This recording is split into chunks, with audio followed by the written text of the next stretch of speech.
এখানকার যে মেয়েরা প্রত্যেক মাসে 2 দিন এক্সট্রা ছুটি পায়, কৃষ্ণনগরের মেয়েরা পেলে হুগলিতে পাবে না কেন?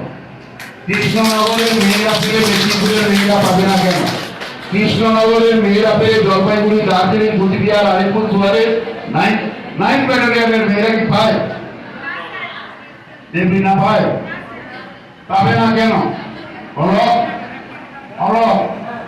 কালকেই তুমি স্যারকে চিঠি করবে যে জেলার মধ্যে আমরা আছি সেই জেলার মেয়েরা যদি প্রত্যেক মাসে 2 দিন তাদের প্রাকৃতিক কারণে যে শরীর খারাপ, আমরা বলি গ্রাম্য ভাষা, আমি পাড়াগ্রামের থেকে, তো যদি কৃষ্ণনগরের লোকেরা পায় তাহলে 9 ব্যাটালিয়ন পাবে না কেন? পারবে বলতে? আমি যদি সাহায্য চিঠি করবো, এটা আপনারা পারলে আমরা পাবো, জেলাগুলো কেন পাচ্ছে না? আমার এখানে এসে একটা শিক্ষা কিন্তু হলো, এই জেলাকে ভাগ করে রানাঘাট হয়েছে, রানাঘাটে পাবে না কেন? চন্দ্রলেখা রানাঘাটে পায় কেন? তোমরা এতদিন কেন বলনি কৃষ্ণনগর পেয়ে, কৃষ্ণনগরকে ভেঙে রানাঘাট, কৃষ্ণনগর পেয়ে রানাঘাট পাবে না কেন? কৃষ্ণনগর পেলে গঙ্গাকে আছে শিউলি, তোমরা বলেছো কোনদিন? বলা নয়, লিখিত ভাবে বলতে হবে। আমি ভবানী ভবনে বলবো, আমি ভবানী ভবনে চিঠি করবো, সারা পশ্চিমবঙ্গে আওয়াজ তুলতে হবে। কৃষ্ণনগর যদি পায়, সারা পশ্চিমবঙ্গের সমস্ত মহিলাকে এই সুযোগ কিন্তু দিতে হবে। এই জন্য সারা পশ্চিম কর্মীরা তোমার জেলায় পায়, তাহলে তোমাকে বলতে হবে যে কাছের জেলা যদি কৃষ্ণনগর পায়, বহরমপুরে কেন পাবে না? আর যদি এটা আমরা করতে না পারি, কেন করবো ওয়েলফেয়ার কমিটি? তাই তো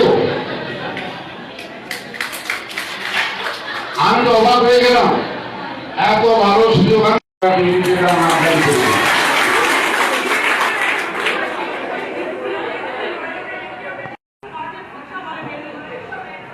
এই জন্যই তো রাজ্য সম্মেলন, এই জন্যই তো কৃষ্ণনগরের সম্মেলন আজকে আপনারা এসছেন, আমরা এসছি। আছে আর 10টা ছেলে আছে, শুনতে মন দিয়ে শোনো।